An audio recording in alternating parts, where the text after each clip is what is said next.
Hello everyone and welcome to the third week of ZEPETOR class. I'm Mentor Val and this is the 9th lesson and it's regarding how to draw hands from scratch.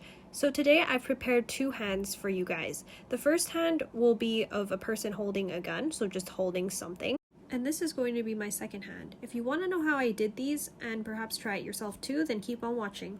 Just to let you know, I use the same steps for drawing clothes for hands. That means I just have my outline, my base color, and the shading and lighting later on. First, I make a rough outline. This outline definitely does not need to be perfect. In fact, I make it look as ugly as I can so that later on I can fix it with another outline on top. So first, I just draw something in a middle shade, a sort of dark shade, but not too dark, and I draw the fingers outlines. I also draw some knuckles, but I'm not too stressed on how they look because, as you can see, the knuckles in the reference are covered by the gun.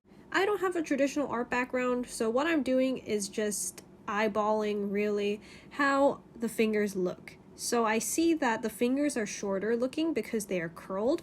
Draw fingers in short light strokes. By that I mean you can see me here drawing a small semicircle for the fingertip, but then for the rest of the finger joining itself to the hand, I make sure that I get the curve right and I undo this if I get it wrong and I just try again. I would advise to flip your canvas to ensure that the fingers are proportionate and roughly the same size. Now I move on to the fun part, the base color underneath the outline. I simply create a base color layer under this rough outline layer, and then I just find a common color, like a skin tone perhaps, and I just color in underneath. So this is a really easy step. You don't have to make the coloring perfect because you can erase later on. I prefer to add the shadows later because shadows and highlights are accent colors on the hand, so it's a lot easier to just establish a base color that you're comfortable with. To find the correct shading color, using a color picker is probably the best choice. You can see here that the wheel isn't necessarily always right. You can't just estimate a good shading color. So what I do is I pick the correct undertone by color picking her skin. So you can see here, I just color selected the shade on her chin, but notice how the shading doesn't look that good because I use a really small brush size. So the shading looks really packed and concentrated, just a bit too blotchy also. Therefore, what I do is instead of lowering the opacity, I just make my brush size near the maximum, and then that helps with making everything smoother and less blotchy. The shading should be done in small, even strokes, and then I'm going to go in and make the shadows neater by erasing some parts later on. I would recommend that you keep your shading brush large because that way it's smoother, it's less patchy, and it's easier to control and erase. Control while drawing, erase while fixing up later. Fourthly, I create a thinner and darker outline above all of the other hand layers. This is the one where I do need to put in more effort to make it look nice because this is seen as the final outline. This is the layer also where I create fingernails. For the brush, I still use a shading brush, but it's actually quite small in size. Therefore, it just looks like a smooth airbrush. When I define the fingernail shape, I don't really like to do the whole thing. I like to do a part of it just to indicate that the fingernail is there, but I don't draw a whole nail if I don't need to. For my index finger, this is exactly what I do. I just draw the two sides of the nail and I just call that a day. Then I continue with defining the curve of the finger, and then I just move on to the other fingers too. Keep in mind that in this reference, the hands do not have fingernails here because this is bending at the final knuckle. Just like drawing the rough outline for these fingers, I start with a semicircle and then I create the curve that joins the finger to the hand. Simple enough, and then I move on to my knuckles.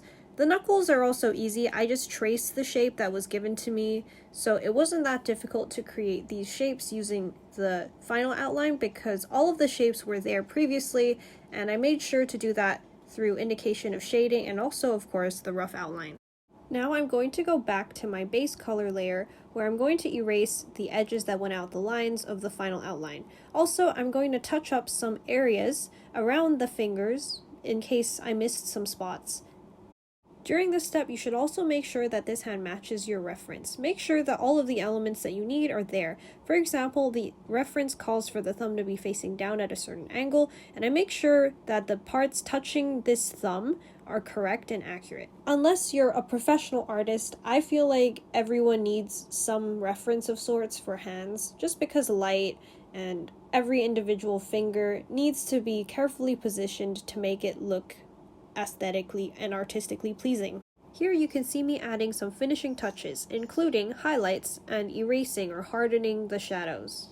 I don't find myself needing to outline the full fingernail because I know I can just add some highlights later on to show that there is a nail there. Now that we're done, let's move on to the second hand. You can see that the second hand has 2 fingers exposed and outstretched, along with a lot of accessories and nails. To get started, I of course begin with my outline layer. I do not include the nails, the long nails, in this outline layer because I'm only going to be looking at the fingers, not the nails. Fingers and nails I like to separate just because I don't want to throw my shape off in the beginning stages. When drawing outstretched fingers, I like to draw one side first. So in this case, I started properly with the left side, and then I created an arch that went downwards to meet the thumb. I draw the fingers kind of like hooks. The right side had been previously drawn because I drew that as like the stroke down. So if I keep drawing these strokes, it should just connect. And you can see that as I have hidden all of the other layers except for this rough outline, and already you can see the hand. The next step is of course the base layer underneath this rough outline layer. What I do is of course I take a middle tone of her skin and I color in underneath this outline layer. There actually aren't that many shadows on this hand because it's directly at the front of her face where the light is shining, so when I move on to the shadows and the lights, all I really need to look out for are the lights. This character has quite a middle to neutral skin tone, so all I have to do is create a slightly lighter shade of peach on her hand. Therefore, I don't need to put this in add mode in order for this to be good lighting, so I just color the tips of her fingers to make them look lighter. I'll go in later with add mode, but all I do now is just define parts of the hand using this lighter color. This includes the knuckles and the area underneath that, so the ball of her hand. Also, after this, since it's not in add mode, I continue on the same base color layer and I find a darker shade to create some finger definition by drawing really small, thin lines using my shading brush to outline her finger bends. But you might be like, hold on a second, how come you didn't do that for the last hand? Well, honestly, it's just a personal preference thing. For me, this time I chose to be more realistic with the hand just because my reference was more realistic, so I wanted to do it justice. On the other hand, the anime one was obviously 2D, so I didn't really catch much definition there. As you can see here, I'm starting off this thin, dark final outline with the nails. The nails were a very important part of this drawing because that's where she uses her nail to pull her bottom lip down. That's why I needed to get it exactly right, and that's why I couldn't jeopardize my rough outline layer. Her other nail, her thumb, is not directly facing the camera, so I had to make sure that the proportions were just right by drawing the edges first and then continuing on to fix the perspective. You can also see me outlining the rest of her hand, and this wasn't very difficult this time. All I have to do later on is to erase the stuff that went outside this layer. You can see me here fixing and adding some more final details. Like, I look very closely and I notice that the shape of the nail is not pointy, it's actually coffin shaped. And then I also noticed that there's some finger definition between her pinky and her fourth finger, so I do that to make room for the ring. This was definitely a bit of a struggle for me, but I ended up getting the shape approximately correct. So I just left it alone because later on I'll be going with more color to fix up any imperfections. I'll just edit in the background as I speak. So when I draw hands, I just treat them like they're part of the clothes, you know? I don't treat them like they're some kind of daunting task, because I'm sure traditional artists do have to worry a lot about hands and anatomy, but if you're not a traditional artist and a digital artist like me, all you have to do is follow a reference and just try your best to look at where the proportions are. Look at where the essential elements, like where do the fingers bend, where do they meet, where do they stop, where do the edges go? You know, all of those things. Ask yourself these questions and you should be fine. You should be able to draw proportionate hands if you sit down and try hard enough. You see me now drawing her index finger ring. It's not directly facing the camera, so I make sure to draw the essential elements such as the band of the ring and also the elements like the jewel, etc., facing away slightly from the camera. Then I move back onto her pinky ring, where I draw the base color for a metallic gray. True to this, I am coloring the ring metallic gray underneath the final outline layer. Afterwards, I'm coloring in the nail as well. I just simply color pick from the reference image, and I use the same color for the ring too, just for the sake of matching. Also, I color in the thumb, and I fix up the shape of the outline around the thumb.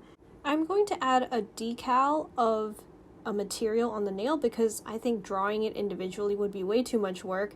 So this is what I'm doing. I'm taking a material from the materials folder, and then I'm flipping it and making it screen mode so I can make it look white, and pasting it onto my index finger as well, just so it looks like the reference. Once that is done, I also draw on some gold details to match the design of the nail in the reference too. And how I draw gold is I create this like dark muddy brownish color in normal mode. It's kind of yellow tinted. What I do is I go in add mode and draw over this muddy brown color, and it turns out gold. So just remember that this brown color must have hints of yellow in it. So what you want to do with this is just color in add mode to get that gold effect. After that, I'm getting a material from the folder to create this jewel effect, and my edit is taking me a lot less time because of this, and as a result, it's not going to look 100% accurate to the reference, but you get the idea. It's a gemstone or a jewel on the ring, and it's really big. So after that, what I do is I color in the rest of the ring, something kind of desaturated gold color, and then I add in later on add mode with some shiny gold. For the metal part, I use a white color and also a skin color in add mode to make it look reflective, and I also add in some final shine highlights on the top of each finger. Thank you guys so much for watching this video, and please stay tuned for the other lessons coming this week. We'll still be learning how to draw a nose and also lips.